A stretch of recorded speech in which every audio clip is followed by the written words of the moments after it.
Всем привет! Рада видеть вас на своем канале. Сегодня я хочу поделиться с вами рецептом очень вкусного торта, который я назвала «Белочка», потому что это ореховый торт. Орехи будут как в самом бисквите, так и в креме. Начнем мы, как всегда, с бисквита. Для этого мне потребуется 3 яйца.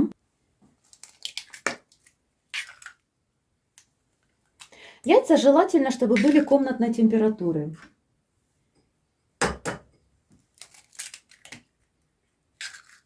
Добавим щепотку соли для баланса вкуса. И нам нужен сахар. Сахар я буду добавлять в яйца постепенно. То есть я сначала буду взбивать яйца минуты 3-4 и буду постепенно добавлять сахар. После каждого раза я буду взбивать примерно 20-30 секунд и добавлять следующую порцию сахара. В среднем у меня уйдет где-то от 5 до 7-8 минут взбивания яиц до красивой такой пышной белой массы. Итак, приступим.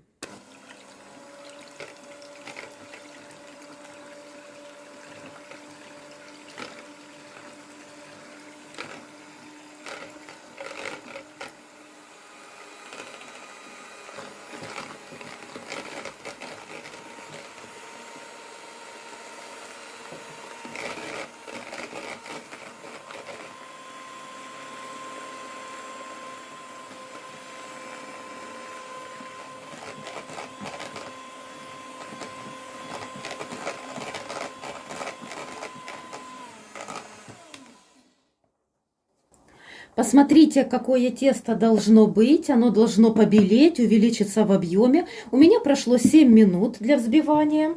Далее нам надо 3 столовые ложки подсолнечного масла. Я просто вот так отмеряю. 1, 2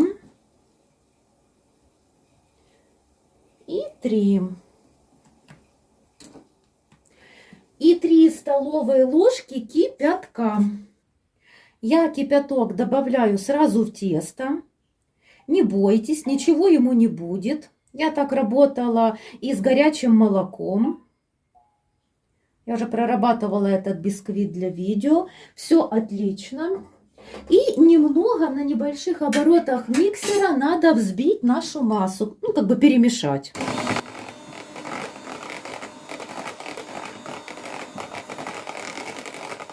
Теперь приступим к сухим ингредиентам. Кстати, на этом этапе уже можно включить духовой шкаф. Я его сначала разогреваю до температуры 190-200 градусов.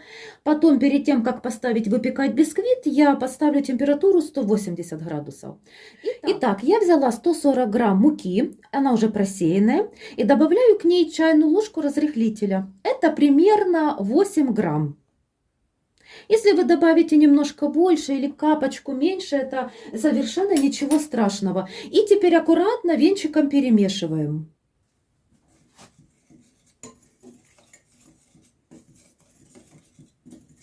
Угу. И теперь будем поэтапно добавлять наше тесто.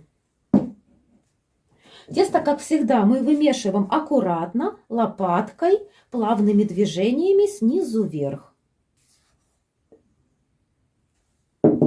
Добавлять я буду в этот раз в 2 этапа, можно 2-3, и аккуратненько. Так, добавляю остальную муку и дальше довымешиваю. Я поменяла на венчик. Венчиком, конечно, быстрее, но надо еще осторожнее. В общем, не увлекайтесь перемешиванием. Только вы увидите, что все ингредиенты объединились, все, останавливаемся.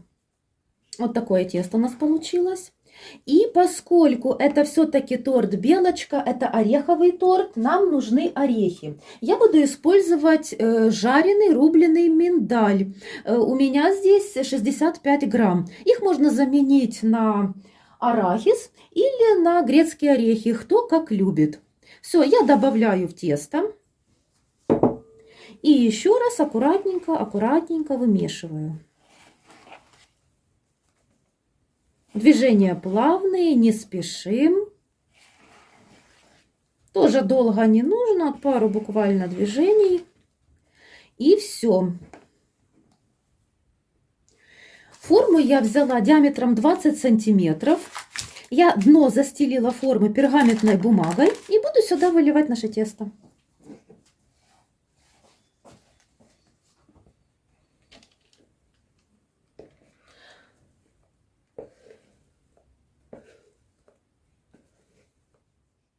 Можно еще сделать вот так.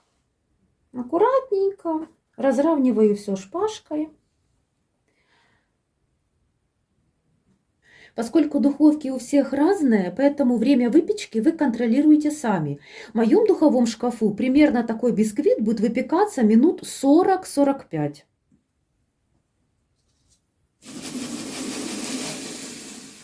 Все, я бисквит только что достала с духовки. Выпекался он у меня 40 минут. Выпекался, в принципе, довольно быстро.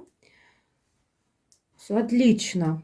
Отлично. Сухой теперь немножко подождем, пока он остынет минут 10. И буду доставать с формы.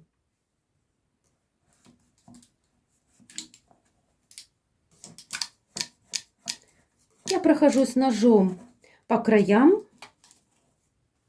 Далее переворачиваю форму.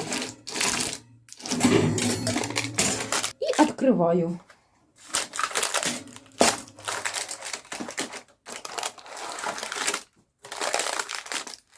Снимаю донышко формы.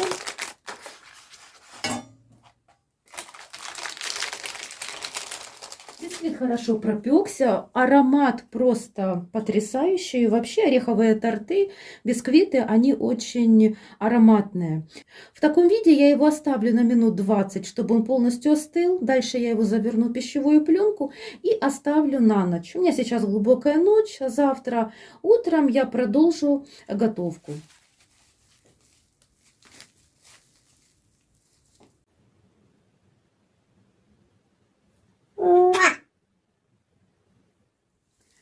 Итак, у меня прошла ночь, я достала свой бисквит. Сейчас я его достану с пищевой пленки и буду разрезать с помощью вот такой вот кондитерской струны на 3 ровные части. Кстати, ножом у меня никогда нормально отрезать красиво, ровно бисквиты на части не получалось. Посмотрите, какой он красивый. Он стал таким влажным.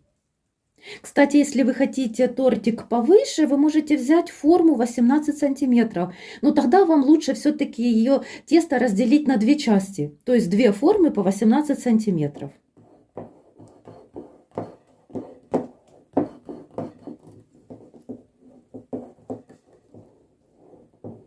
Немножко сложно резать такой бисквит из-за орехов внутри. Ну, мы так не спеша, аккуратненько. Так, придерживать в конце пальчиком, чтобы он не раскрошился сильно. Оп.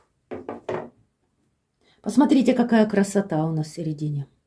И таким же способом я буду резать сейчас вторую часть.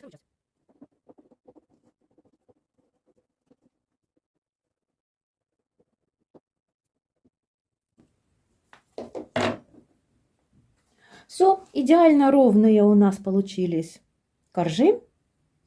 И сейчас я буду готовить крем. Ножом я аккуратно срезала самую верхушку коржа. У меня получилось немножечко крошки. Это для украшения торта в будущем. Приготовим крем. Для этого мне потребуются сливки 33%, 180 грамм.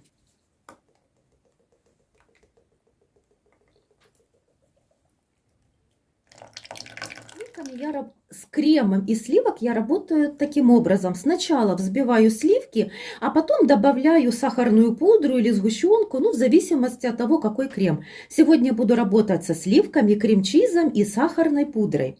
Сначала я взбиваю сливки до консистенции мягких пиков.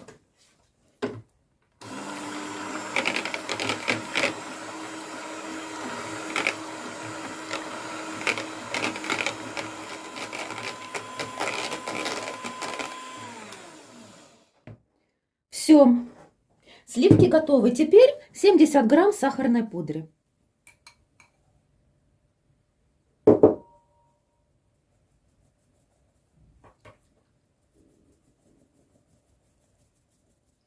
Так, и сразу же, не перемешивая, я добавляю сюда крем-чиз. То есть сюда подойдет любой сливочный сыр. То есть вы можете использовать такие сыра, как Хохланд, Филадельфия, маскарпоне, сыр Президент. Я беру более бюджетный вариант, но очень вкусный. Вот такой крем-чиз. Он у нас продается в супермаркетах АТБ. То есть вы можете брать любой, какой вам нравится. Его нужно 300 грамм.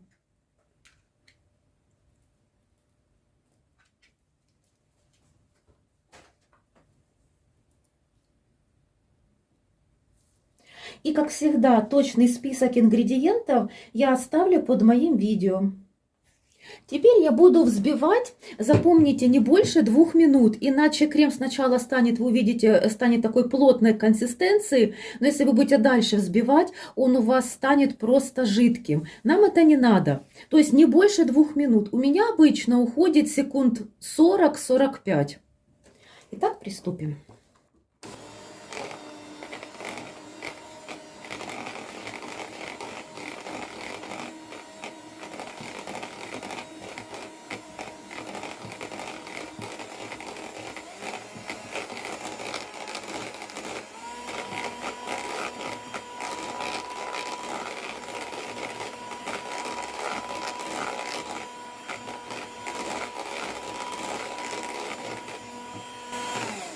Вот посмотрите, друзья, я здесь не сокращала совершенно видео. У меня ушло, ну, примерно, как я сказала, времени. И посмотрите, пожалуйста, какая уже красивая, плотная консистенция у этого крема. Но это еще не все.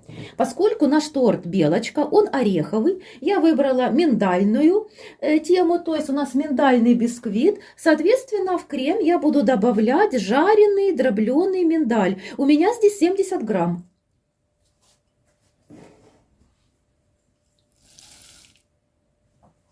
И перемешиваю буквально пару секунд.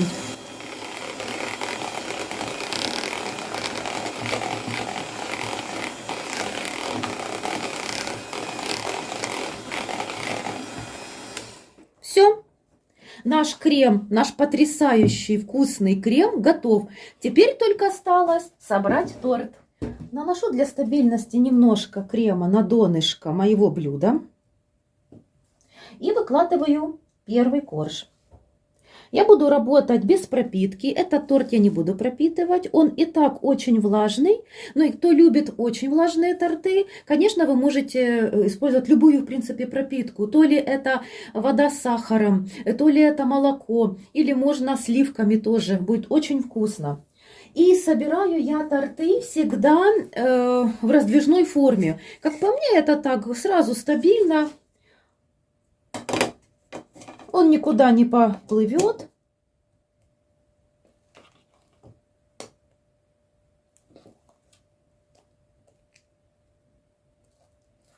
Крема нужно примерно половину, немножко меньше половины, потому что я третью часть хочу оставить, чтобы украсить, покрыть верхушку самого крема.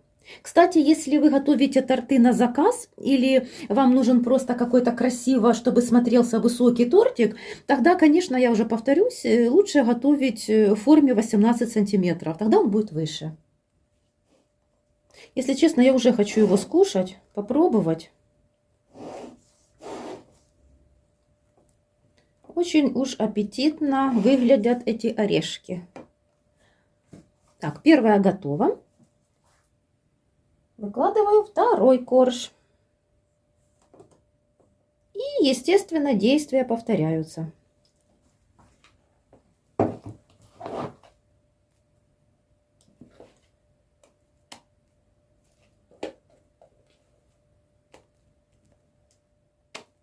И примерно, вот смотрите, вот капочка крема у меня осталась, вот она. Я ее оставлю для верхнего слоя. Разравниваю второй слой.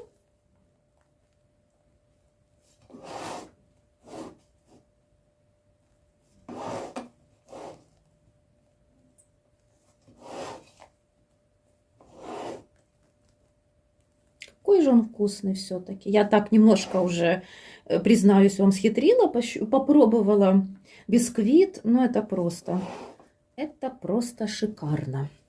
И выкладываю третий слой. Третий корж, ну, это, получается, было донышко, я выкладываю вот этой стороной, то есть не этой, а вот этой стороной.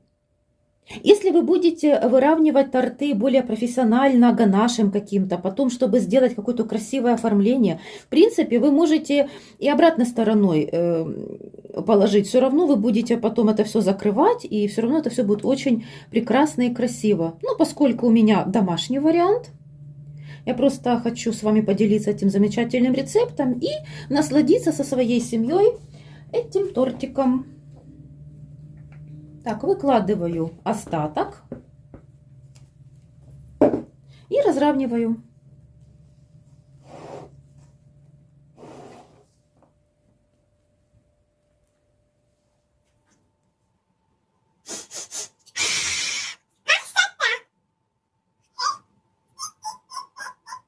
Отправляю торт в холодильник часов на 5-6, желательно на ночь. У меня торт проведет в холодильнике ночь. У меня прошла ночь. Я снимаю пищевую пленку с торта. Прохожу с ножом по краям, чтобы было удобнее достать наш торт с формы. Вот так. И аккуратненько снимаю форму.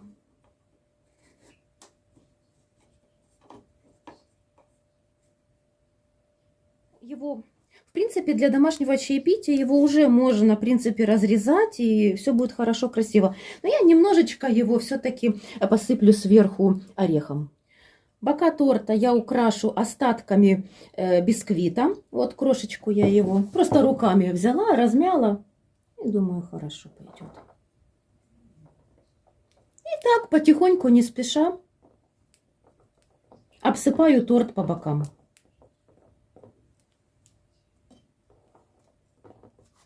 Тортик получается мягкий. И вот так вот я лопаточкой просто подравниваю бока торта, чтобы он был красивый и аккуратный. Вы не поверите, я вот его готовлю сейчас, а уже очень хочется его попробовать. Ну прям сил нету терпеть.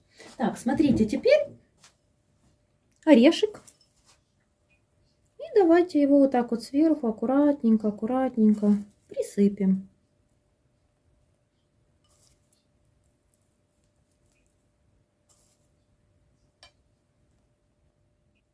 И что, друзья, посмотрите, какая красота!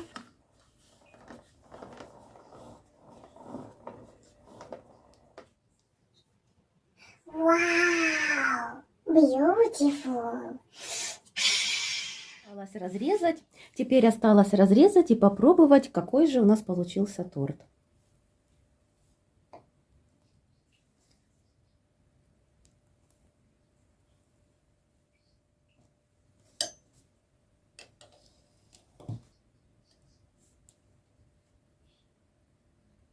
Класс. Мягкий, красивый. Посмотрите, какой он в разрезе.